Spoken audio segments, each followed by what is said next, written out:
जी अदा अदा हींअर असां ही 319 RT ते पहुता आहियूं जेको चैनल जी मेन चैनल ते हुन ते ही जेको छऊं कट आहे छऊं कटा डायरेक्ट छऊं कट आहे जेको ही तव्हांजे साम्हूं पियो आहे तव्हां ॾिसी सघो था। ही सरेआम कट लॻा पिया आहिनि। ही मेन कैनाल में कट तव्हां कीअं था सम्झो त मेन कैनाल में कट हुअणु लाज़मी आहे? असांजो एक्सीन साहब चए थो त कट त को आहे ई कोन।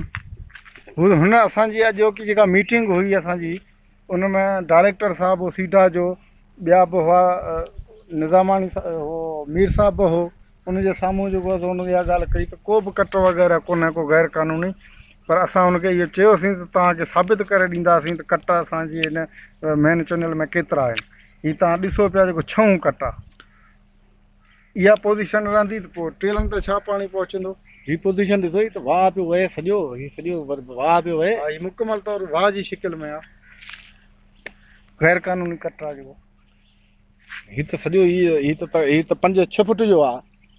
हा साईं, हीअ त असांजी जेकर हिन कट जेतिरो पाणी असांजी वाह शादी सिमाल खे बि ॾिनो वञे न हिन हिकिड़े कट जेतिरो न तॾहिं बि उहा टेल कंदी त 5 फुट 6 फुट हेठि झको जेको 8 फुट माना आहे। तव्हां पाण सोचे सघो था हीअ केॾो न हीअ त ज़ुल्म लॻो पियो आहे। हीअ त सॼो ही वॾो ज़ुल्म लॻो पियो आहे।